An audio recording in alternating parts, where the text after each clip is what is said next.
Bonjour à tous. Aujourd'hui, dans cette vidéo, je vais répondre à une question qui a émergé sur la base de nos interventions et qui me paraît très pertinente, qui est de savoir, effectivement, de présenter 3 raisons qui me paraissent absolument essentielles pour faire appel à un service de rédaction pour votre mémoire d'expertise comptable. Alors, le mémoire d'expertise comptable, c'est un mémoire de niveau Bac+7. C'est, à mon sens, le mémoire le plus exigeant en France qui soit, qui en réalité porte mal son appellation, porte mal son nom, puisque tout simplement c'est un mémoire, mais plutôt une thèse, déjà par son niveau d'études, et puis par son niveau d'exigence et son volume. 100 pages, plus la création d'outils, avec une vraie valeur ajoutée à la profession qui est attendue, qui est extrêmement substantielle et déterminante pour la validation.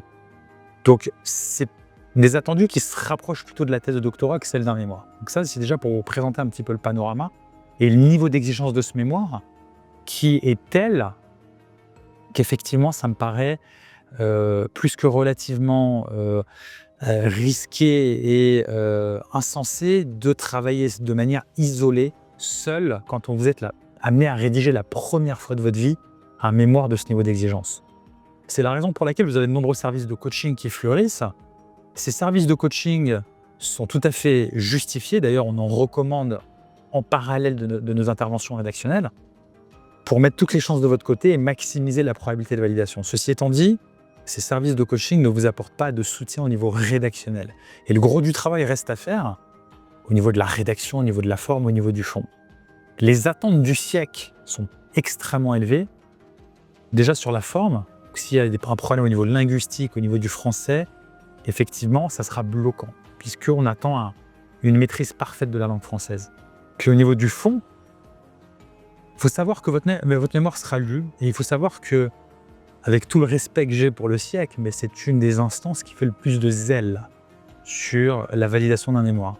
On a des mémoires, on le voit, des mémoires qui sont parfois très qualitatifs, mais qui ne sont pas validés avec un 8 sur 20 ou un 9 sur 20, juste pour faire passer le candidat, parce que pour eux, c'est une manière de valoriser le diplôme. Donc la seule manière de vous sécuriser en amont, c'est d'avoir un mémoire excellent. Pas un mémoire assez bien, mais d'avoir un mémoire excellent. Parce que l'écart type avec la moyenne sera tellement important qu'il sera extrêmement difficile à l'examinateur de vous mettre une note en dessous de la moyenne. Donc c'est la raison pour laquelle il faut arriver à l'épreuve le mieux armé possible. Vous n'arrivez pas avec un mémoire d'expertise comptable que vous avez fait tout seul, déjà vous vous fragilisez un petit peu, vous n'avez pas l'expérience, vous pouvez être très bon d'un point de vue académique, mais quand c'est quelque chose que vous faites la première fois, vous n'avez pas la même maîtrise technique qu'une personne qui en a fait son métier, dont c'est la spécialité. C'est le principe de la division des tâches et de la spécialisation. Donc, je prends l'exemple de notre société, expertmemoire.com. Ça fait 15 ans qu'on est là, ça fait plus d'une décennie qu'on intervient sur des decks, sur des mémoires d'expertise comptable, sur des notices d'agrément. On a des rédacteurs qui font que cela, bénéficient d'un effet de spécialisation et qui connaissent, ils sont jaugés à l'épreuve et ils connaissent les attendus du siècle, que ce soit sur les outils, que ce soit sur le contenu, sur la forme. À force d'avoir des retours, on voit ce qui marche et on voit ce qu'il ne faut surtout pas faire pour devoir repasser à la saison d'après ou perdre une année ou autre, avec les enjeux que ça peut représenter au niveau de votre carrière, au niveau financier, au niveau du coût d'opportunité par rapport au fait de valider plutôt son mémoire et obtenir plutôt son diplôme. Vous pouvez exercer, facturer des clients. Si vous ne le faites pas aussitôt que vous l'auriez souhaité, vous avez un coût d'opportunité qui est souvent bien supérieur au coût que représente le rédacteur. C'est ce qu'on appelle une forme d'effet de levier, pourvu que le rédacteur soit bon, d'accord, que ce soit son métier, ce qui est notre cas, c'est notre spécialité, et qu'il ait la maîtrise technique nécessaire. Donc sur nos aides rédactionnelles sur le deck, on recommande parallèlement un coach qui est un des meilleurs en France, un des plus réputés, qui est expert comptable, qui a un savoir-faire en la matière, et avec lequel on a un taux de validation sur ce montage qui est exceptionnel. Donc, il y a vraiment 3 raisons essentielles. Pour répondre un petit peu au sujet de la vidéo, je présentais un petit peu le cadre, mais le sujet de la vidéo, qui sont 3 raisons pour lesquelles ça me paraît indispensable de faire appel à un service de rédaction.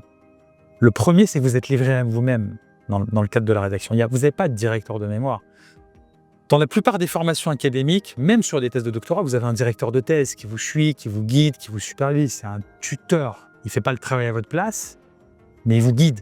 Il vous dit si ça vous aille dans le bon sens ou pas. Là, vous n'avez rien. Vous n'avez pas de directeur de thèse au niveau du SIEC. Le SIEC sanctionne positivement, négativement. Ça passe ou ça passe pas. Et sachez que vous avez des gens qui font du zèle. Leur but, c'est de valoriser le diplôme. Ils ne veulent pas laisser passer trop de monde. Donc, ils vont laisser passer vraiment les meilleurs. C'est un faux examen. En réalité, c'est une forme de concours. Enfin, je me dis ça, c'est un petit peu officieux, mais c'est sur la base de notre expérience. Donc, vous êtes livré à vous-même. Vous êtes seul. Donc, comment est-ce qu'on fait en sorte que votre mémoire soit au-dessus du lot, que vous ayez un maximum de chances, de probabilité de valider? Eh bien, tout simplement en ayant une équipe avec vous pour rédiger ce mémoire qui va vous permettre d'avoir l'écrit le plus solide possible pour être le mieux armé possible pour l'épreuve. D'accord? Donc, coach d'exception et rédacteur de grande qualité, c'est à mon sens un montage qui me paraît indispensable, étant donné que vous êtes livré à vous-même et que vous n'avez pas d'échange avec le SIEC. Mis à part la notice, mais sur le mémoire, vous n'avez pas d'échange. Enfin, vous avez validé la notice, vous avez un retour de l'examinateur, mais après, sur le mémoire, vous n'avez pas d'échange avec l'examinateur, vous avez une validation ou une non-validation à la fin, et puis c'est tout. Puis débrouillez-vous. La deuxième raison, c'est que vous bénéficiez d'une expérience, d'un savoir-faire, d'un spécialiste en la matière. Et quand vous faites quelque chose, bien évidemment, la première fois, sur un très fort niveau d'exigence, eh bien, vous n'aurez pas le même résultat que quelqu'un qui en a fait son métier, qui fait ça à plein temps. Donc, ça ne veut pas dire tout faire, tout déléguer, mais ça veut dire travailler de concert, faire des synergies, se compléter. Vous restez propriétaire des droits d'auteur sur votre mémoire, mais vous travaillez dans une démarche de synergie et de complémentarité, toujours dans le même dessein qui est celui d'avoir l'écrit le plus solide possible. Parce que le SIEC, ce qu'il veut voir à la fin, c'est ce que vous déposez. C'est ça, c'est le résultat ce qui compte. Ce qui compte, c'est le résultat, c'est la note que vous aurez. Vous passez ou vous ne passez pas. Donc, bénéficiez du savoir-faire et de l'expérience du rédacteur. Enfin, troisième chose, bien évidemment, c'est les gains de temps que ça représente qui se rapproche de la question de l'effet de levier que j'avais évoqué précédemment. Mais le coût du rédacteur, bien évidemment, est un budget, mais ça reste bien inférieur au temps que ça vous aurait pris. Un mémoire de DEC, c'est 400 ou 500 heures, d'accord, de travail sur lequel vous ne pouvez pas travailler pour d'autres clients et que vous ne pouvez pas facturer, d'accord? Donc, il y a un coût d'opportunité lorsque vous rédigez votre mémoire de DEC. Et ce coût d'opportunité, en général, est supérieur au coût que représentent les honoraires d'un rédacteur spécialisé sur le DEC.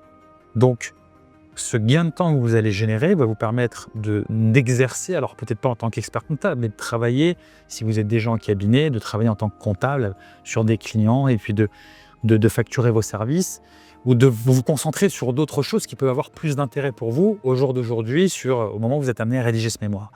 Donc le temps est un élément extrêmement important. Si un mémoire de DEC, vous libérez 400-500 heures, donc c'est pas négligeable, c'est énorme. Et ne serait-ce que pour cette raison-là, de faire appel à un spécialiste dont c'est le métier, qui sait ce qui est attendu, qui sait ce qu'il ne faut pas faire, qui sait les pièges qu'il faut éviter que vous ne connaissez pas. Mais qui plus est, qui vous permet d'économiser un coût d'opportunité. Qui pour moi, à mon sens, est un troisième élément de poids qui justifie effectivement de faire appel à un rédacteur pour votre mémoire d'expertise comptable. Si effectivement l'écrit est validé progressivement par un coach spécialisé qui a le niveau d'un examinateur au SIEC, eh bien vous sécurisez de manière très importante votre écrit avant de le déposer au SIEC. Voilà, j'espère que cette vidéo vous apportera quelques éclairages intéressants dans ce processus, dans ce défi que représente le mémoire d'expertise comptable. Et je vous souhaite bon courage et puis bien évidemment réussite à votre mémoire d'expertise comptable.